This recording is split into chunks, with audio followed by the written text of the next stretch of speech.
తెలంగాణ రాష్ట్రంలోని ములుగు జిల్లాలో వచ్చిన భూకంపం రెక్టర్ స్కేలుపై 5.3గా నమోదైంది. గతంలో ఈ ప్రాంతంలో వచ్చిన వాటన్నిటికన్నా దీని తీవ్రత అధికమేనని భూభౌతిక శాస్త్రవేత్త డాక్టర్ కేఎస్ఆర్ మూర్తి చెబుతున్నారు.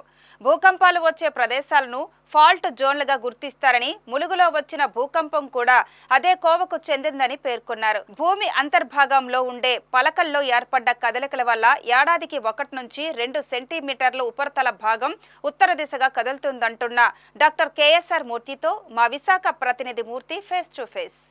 రెండు తెలుగు రాష్ట్రాలు ఉదయం ఒక్కసారిగా ఉలిక్కిపడ్డాయి.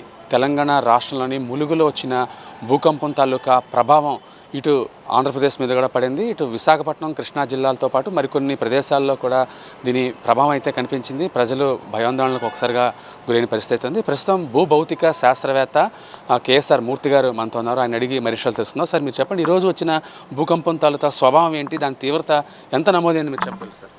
ఈ భూకంపం ఈవేళ ఉదయం 7:30, 7:27 ప్రాంతాల్లో ములుగు అని, తెలంగాణలో ములుగు డిస్ట్రిక్టు అక్కడ వచ్చిందండి. దీని తీవ్రత 5.3 ఉంది. దీని మ్యాగ్నిట్యూడ్ 5.3 అయినా దీని డెప్త్ మాత్రం చాలా ఎక్కువలో 40 కిలోమీటర్ల లోతు భూమి లోపల వచ్చింది. కాబట్టి మనకి విపరీతమైన తీవ్రమైన భూకంపంగా దీన్ని అనుకోవడానికి వీల్లేదు. కానీ ఏమిటంటే ఆ ఏరియాలో ఇంతకుముందు హిస్టరీ ప్రకారం చూసుకుంటే కనుక ఈసారి ఇదివరకు 2.3, 3.4 అయ్యి ఈసారి 5.3 మ్యాగ్నిట్యూడ్ దాకా అయింది. అదొకటి. రెండోది ఏంటంటే ఈ ములుగు ప్రాంతం ఇవన్నీ కూడా దేంట్లోకి వస్తాయంటే గోదావరి రిఫ్ట్ వ్యాలీ అంటారు. గోదావరి అనేది ప్రవహించే దాన్ని ఒక ఇంగ్లీష్లో మా టెక్నికల్ జియోఫిజిక్స్ లాంగ్వేజ్లో ఫాల్ట్ జోన్ అంటారు. ఆ ఫాల్ట్ జోన్లో భూకంపాలు వస్తాయి. వీటి తీవ్రత హిమాలయాల ఎర్త్క్వేకులు, లేకపోతే అండమాను నికోబారు ఏరియాలో వచ్చే ఎర్త్క్వేకులు, ఇంకో చోట వచ్చే ఎర్త్క్వేకులు అంత భయంకరంగా ఉండవు. కానీ ఇవి కూడా కొద్దిగా ఏంటంటే కొద్దిగా ట్రెమర్స్ అవి వస్తాయి.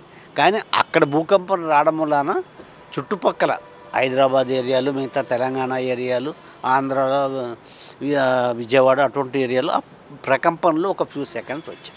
సార్, ఫాల్ట్ జోన్లు అనేవి ఎలా ఏర్పడతాయి, అసలు ఎక్కడెక్కడ ఏరియా ఉన్నాయి మన దగ్గరలో? ఫాల్ట్ జోన్స్ అంటే భూమి లోపల ఎగుడు దిగుడుగా ఉన్న ఏరియాలు అంటారు తెలుగులో చెప్పుకోవాలంటే. అంటే ఏంటి, మనకి ఇలా ప్లెయిన్ సర్ఫేస్లో కాకుండా ఇలా ఉంటాయన్నమాట.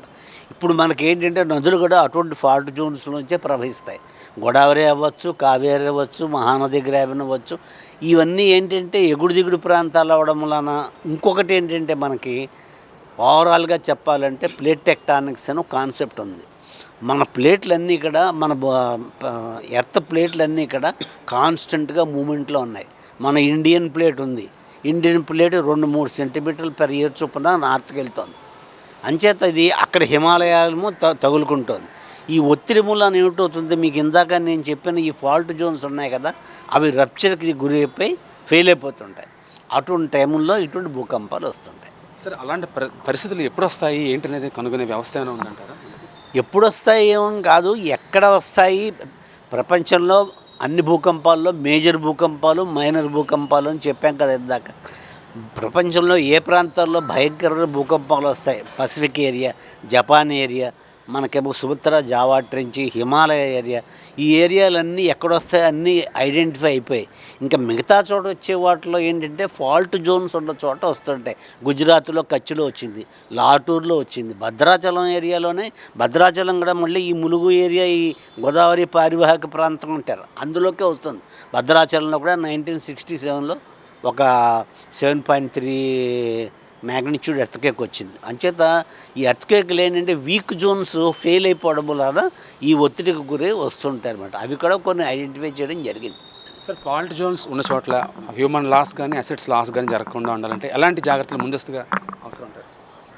ఇప్పుడు భూకంపాల విషయంలో ముందస్తు జాగ్రత్తలు అంటూ ఏమి ఉండవు. భూకంపాలు ఎక్కడ వస్తాయో ఐడెంటిఫై అయ్యాయి కాబట్టి ఆ ఏరియా వాళ్ళు మాత్రం కొద్దిగా, ఇప్పుడు జపాన్లో భూకంపాలు తరచూ వస్తుంటాయి. వాళ్ళు ఏంటి, వాళ్ళ కన్స్ట్రక్షన్స్లో కానీ వాళ్ళు ఇవి చేయడంలో కానీ మొత్తం ప్లానింగ్లోనే భూకంపాలు తట్టుకునేలాగా, సునామీలు తట్టుకునేలాగా కన్స్ట్రక్షన్ చేసుకుంటారు. అంచేత ఏంటంటే ఒకటి, మనం అటువంటి జాగ్రత్తలు తీసుకోవాలి. రెండు ఏంటంటే భూకంపాలు వచ్చిన తర్వాత మేజర్ భూకంపాలు అయితే కనుక భారీ నష్టం వస్తుంది. కానీ ఇటువంటి మైనర్ భూకంపాలు వాటి మన ప్రకంపనలు వస్తాయి. కానీ అంతకన్నా మనకి ఇది ఉంటుంది అన్నమాట. ఇది ముఖ్యంగా ఈరోజు తెలంగాణలో వచ్చిన భూకంప తీవ్రత అయితే చాలా తక్కువగానే ఉందంటున్నారు. ఇది భూమి లోపల 40 కిలోమీటర్ల లోతులో వచ్చింది కాబట్టి దీని ప్రభావం పెద్దగా కనిపించలేదు అని చెప్పి భౌతిక శాస్త్రవేత్తలు మన కేఎస్ఆర్ మూర్తి గారు చెప్తున్న పరిస్థితి ఉంది. వీడియో జర్నలిస్ట్ ప్రేమ్తో మూర్తి, విబిసి టీవీ విశాఖపట్నం.